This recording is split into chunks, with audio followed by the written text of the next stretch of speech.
My name is Jessica Majorado, and I was 29 years old when I learned the most dangerous word in my family wasn't no. It was mine. Wesley and I didn't have money the way my parents assumed married people did. We had discipline. We had spreadsheets. We had the kind of love that looks unglamorous from the outside. Two grown adults saying not this month 100 times so we could say yes once in a way that actually mattered. For 3 years we dated, then 6 months of marriage. 6 months of saving like we were running from something. We skipped restaurants, bought groceries in bulk, stopped upgrading phones, stopped buying treats that used to patch over stress. And finally, we did it. New Zealand. 21 days. Both islands. Milford Sound. Hobbiton. Maori cultural experiences we'd read about late at night, curled up together, whispering to each other like we were planning an escape. We'd booked flights, paid the deposit, splurged on 2 hotels so we wouldn't spend all 3 weeks sleeping like exhausted hikers. Most nights would be hostels and campsites, but we wanted a few nights where we could breathe and feel like we were celebrating being newly married. I was so proud of us, and in a moment of foolish hope, I decided to share that pride with my family. Sunday dinners at my parents' house in suburban Connecticut were a tradition, my mother Diane still hosting like she was the queen of a small kingdom. My father Albert presiding at the head of the table with his deep voice and his opinions. My older sister Camila arriving with her husband Zachary and their kids, Caleb, 8, and Harper, 6, like a parade my parents were always thrilled to see. I arrived that night with a smile so wide my cheeks hurt. Wesley and I have some exciting news, I announced as my mother brought out her famous pot roast. My mother's eyes lit up. My father leaned back like he was expecting a promotion announcement. Even Camilla paused mid-sip. "We're going to New Zealand," I said. "In October. 3 whole weeks." For half a second, I saw what I wanted to see. Surprise, admiration, pride. Then Camilla's fork clattered against her plate. Her face crumpled. Real tears began to stream down her cheeks. Fast, practiced, like she didn't even need to warm up to the performance. "That's not fair," she choked out. "We've been talking about taking the kids somewhere special for years, and you just get to go wherever you want." I stared at her, completely blindsided. "Camilla, we saved for this. It's our honeymoon trip since we couldn't afford one right after the wedding." "I need to go," she snapped, her voice rising as if my explanation was an insult. "We need a family vacation. The kids deserve it. Zachary's been working so hard and we never get to do anything fun." Zachary shifted awkwardly in his seat, not agreeing, not disagreeing. He wore the same expression I'd seen 100 times. "Please don't make me choose sides. Just make it stop." My mother immediately reached over and patted Camilla's hand like she was comforting a wounded animal. "Sweetheart, don't cry. We'll figure something out." My father set his wine glass down with a heavy thud. "Jessica, this is a family matter. If your sister needs to take her family on a vacation, then the right thing to do is include them." My stomach dropped. "Dad," I said carefully, "our trip is planned for 2 people. It's completely different from a family vacation with young kids." "Then change your plans," my mother said sharply. "Family comes first. You know Camilla has been struggling with everything she's been dealing with. This would be good for her mental health." There it was, the sacred phrase that turned Camilla's consequences into my responsibility. By everything she's been dealing with, they meant the debt. The massive debt she and Zachary had accumulated like it was a hobby. The house they shouldn't have bought. The 2 luxury cars. The way packages arrived at their doorstep every week like a confession nobody wanted to read. I knew they were drowning. I also knew, because I had tried before, that helping Camilla never helped. It simply taught her she could keep falling. "If she can afford it," I said, forcing my voice to stay steady, "then she can go. Otherwise, I'm not paying for it." The moment I said not paying, the energy changed. My parents weren't listening anymore. Their faces hardened, like a mask sliding into place. Camilla's crying intensified, louder now, angrier. "You're so selfish. You've always been selfish. Everything has always been about you." "That's rich coming from you," I muttered, immediately regretting it because I could practically hear the trap closing. My father's face turned red. "You listen here, young lady. If you don't take her family, then you won't be going either. We raised you better than this." I sat there for a heartbeat, stunned by the sheer entitlement. He said it like he had authority over my marriage, over my money, over my life. "I'm 29, I said, standing up so quickly my chair scraped. "You can't tell me what I can and can't do." My mother's eyes narrowed. "Jessica, sit down. Don't embarrass us." "Embarrass them. Not don't hurt your sister. Not don't ruin the evening. Just don't make them look bad. Wesley stood too, calm in that way that always made me feel safer. He didn't raise his voice, didn't posture. He just moved to my side like a quiet promise. "Let's go," I said. We left before dessert. In the car, my hands shook so badly I had trouble buckling my seatbelt. My chest felt too tight, like I was trying to breathe through a straw. Wesley reached over, laced his fingers through mine. "We didn't do anything wrong," he said softly. But my parents had spent my whole life planting guilt like it was a garden. And the second I left that table, it started sprouting inside me. Over the next few weeks, they came at me from every angle. My mother left voicemails dripping with disappointment. How I'd changed since getting married. How I used to be such a giving person. How Wesley had clearly influenced me. My father sent texts about family obligations and responsibility, as if those words were chains. Camilla sent long messages about how hard her life was, how much she sacrificed for her kids, how I couldn't possibly understand because I didn't have children yet. Each message had the same heartbeat underneath it. "You owe us." I blocked them all temporarily. Wesley and I needed peace to enjoy what we'd worked for.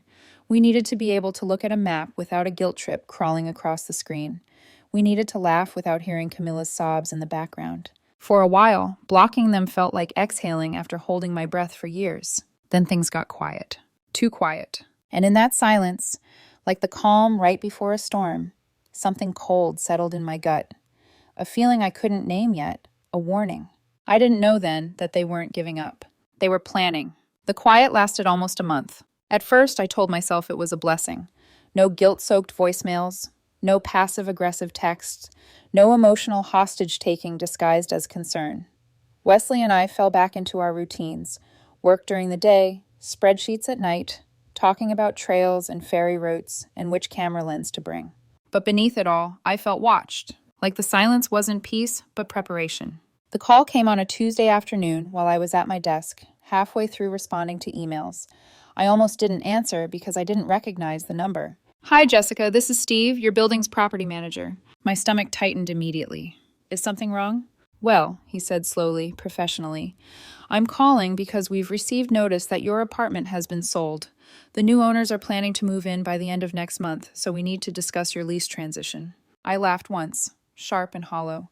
"That's not possible. I own my apartment." There was a pause on the line, the sound of papers shifting. "According to the paperwork we received, the sale finalized last week. I assumed you were aware." My vision tunneled. I need you to email me everything you have," I said, barely recognizing my own voice. When the call ended, my hands were shaking so badly I had to sit on the floor of my office. I stared at the wall for a full minute, trying to convince myself this was some kind of clerical error, a typo, a scam. But something deep inside me already knew. I called the title company first, then the county recorder's office, then the bank. With every call, the truth assembled itself piece by horrifying piece. Someone had forged my signature. The apartment I bought 5 years ago, working 2 jobs through college, saving every spare dollar in my early 20s, choosing stability over fun, had been sold for $285,000. The money had been wired to an account I didn't recognize. I didn't have to guess who was behind it. My parents' names were still on some old paperwork from when I'd first bought the place. Emergency contacts, outdated authorizations. They kept copies of my documents, my ID, and my mother had worked in real estate before retiring. She knew exactly how to do this. I called a lawyer, then I called the police. Only after that, after I had legal representation sitting beside me, I called my parents. "Oh, Jessica, finally," my mother answered cheerfully, like I'd called to chat. "We were wondering when you'd find out." My chest burned. "You sold my apartment."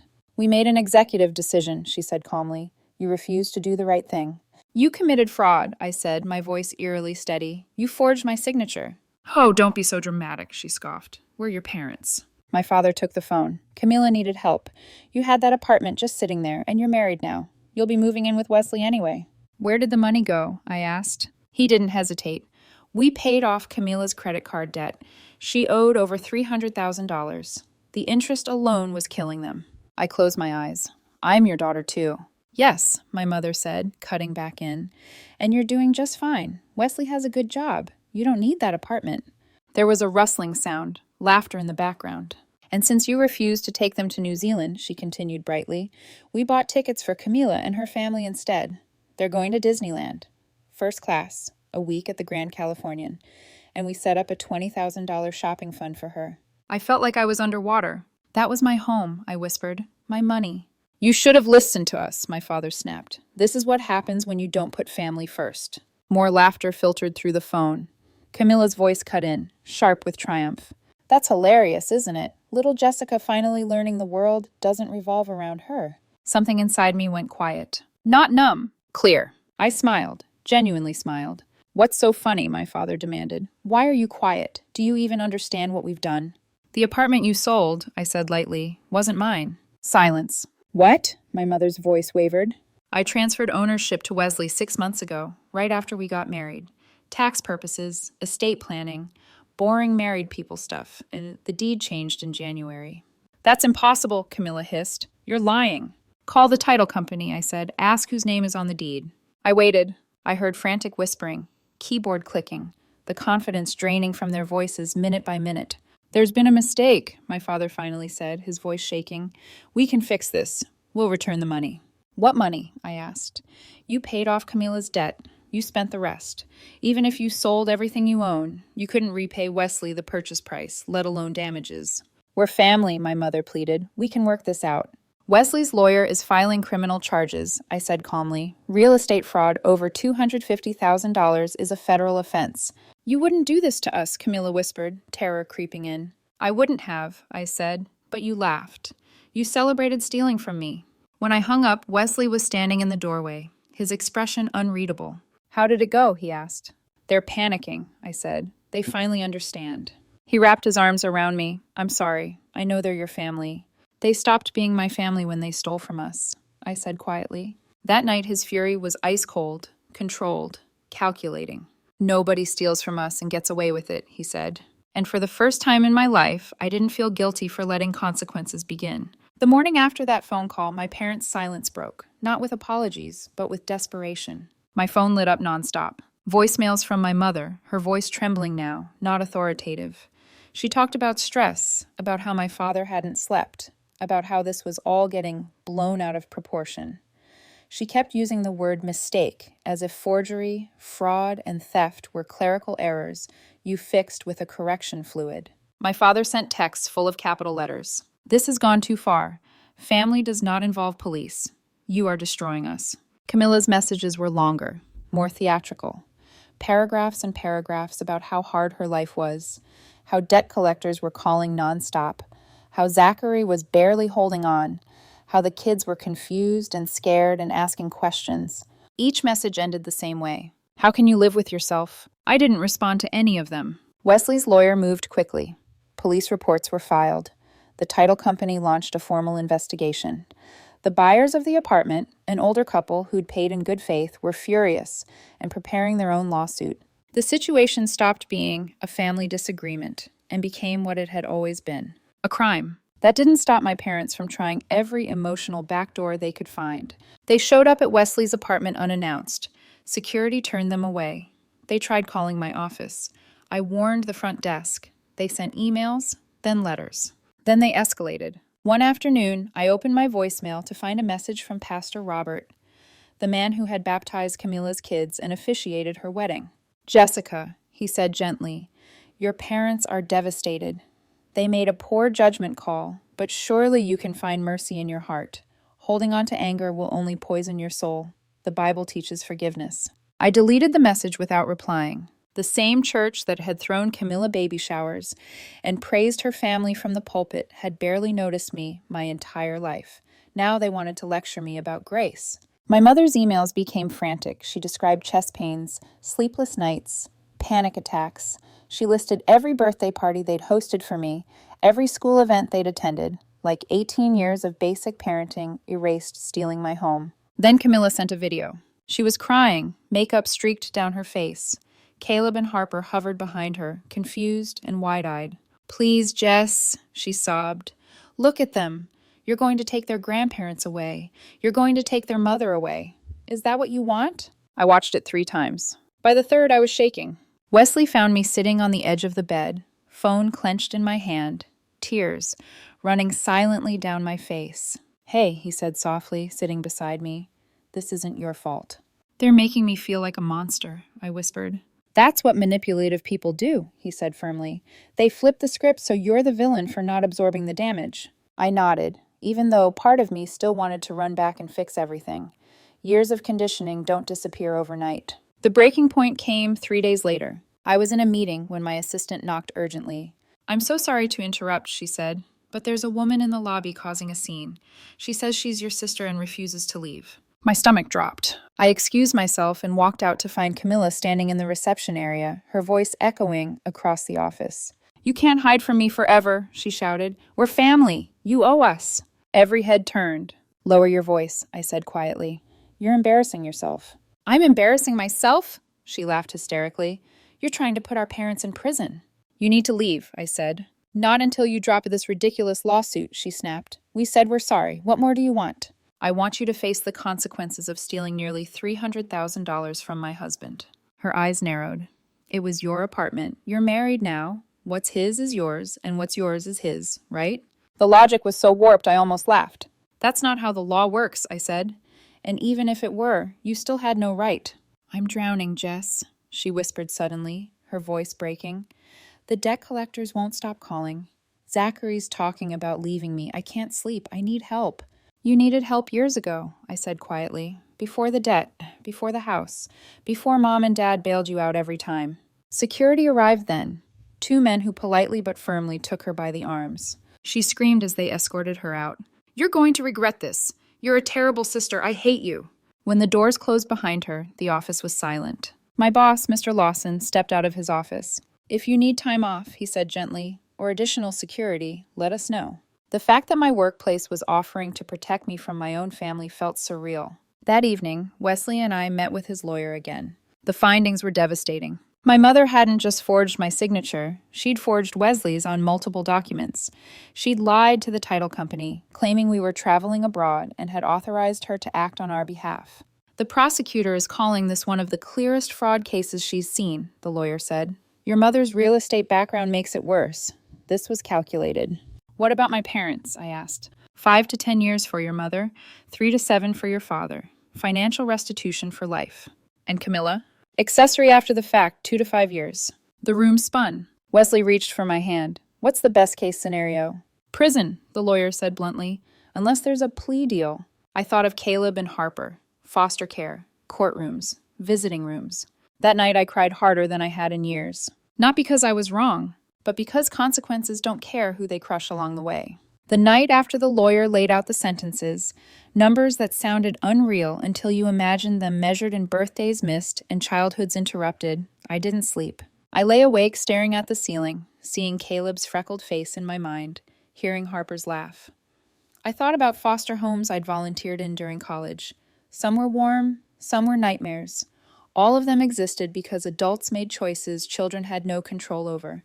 By morning, my chest ached, with a grief that felt older than this moment, older than the apartment, older than the fraud. It felt like grief for the family I'd never really had, only pretended I did. 3 days later, my Aunt Karen called. She'd always been the reasonable one, the only adult in my childhood who noticed when Camilla took up all the air in a room and I quietly disappeared. Jessica, she said softly, I know what they did was wrong, completely wrong, but prison will destroy them. Is there any other way? I was quiet for a long time. They destroyed themselves, I said finally. I know, she replied. But the kids, they're terrified. Your mother is having panic attacks.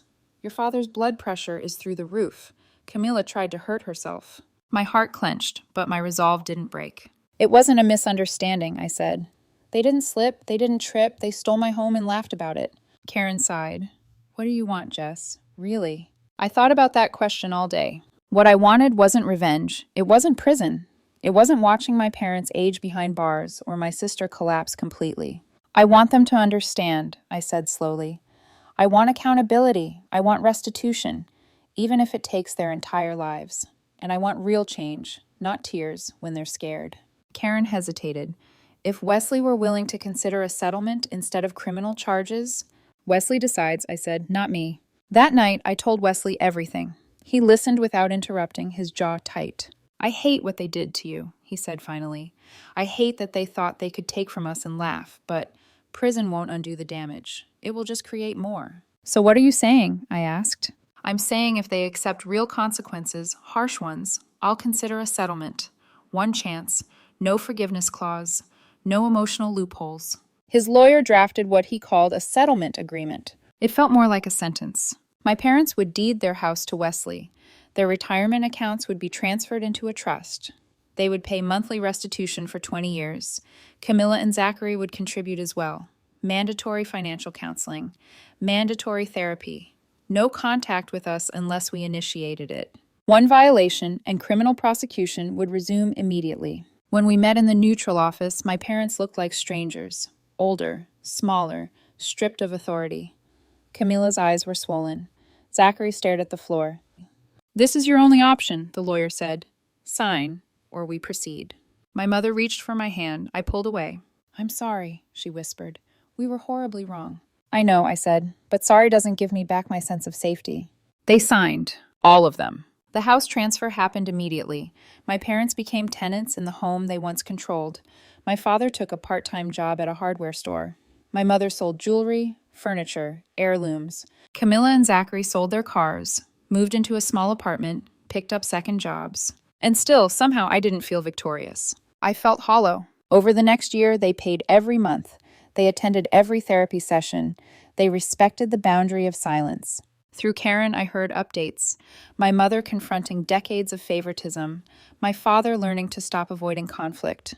Camilla admitting, out loud, that she'd been jealous of me her entire life. Wesley and I went to New Zealand. It was everything we'd dreamed of. But even standing in Milford Sound, surrounded by water and silence and beauty, I knew something fundamental had changed forever. 6 months after we returned, I met my mother for coffee. She arrived early, ordered nothing, her hands shook. I failed you, she said. I raised one daughter to believe she was entitled to everything, and another to believe she should expect nothing. She handed me a letter later, pages of specific apologies. Incidents I'd buried so deeply, I'd forgotten them. I cried for hours. Not because everything was fixed, but because for the first time, the truth was spoken. Years passed. Wesley and I bought a condo downtown. We had a daughter. I named her Marin. I didn't let my parents meet her right away. But I didn't close the door completely either. 3 years later, they'd repaid nearly half of what they owed. They hadn't missed a payment. They hadn't broken a single rule. They'd changed, not because they wanted to, but because they had to. One evening, Wesley asked me, "Do you regret it?" I looked at our daughter playing on the floor. "No," I said. "They needed consequences. Otherwise, nothing would have changed." Family, I learned, isn't proven by how much you can take from someone. It's proven by whether you respect their boundaries when you're told no. They lost the daughter they took for granted. What they gained was the chance, maybe, to build something new, something earned. And for the first time in my life, I knew this truth with absolute clarity. I was never selfish. I was just finally done being sacrificed.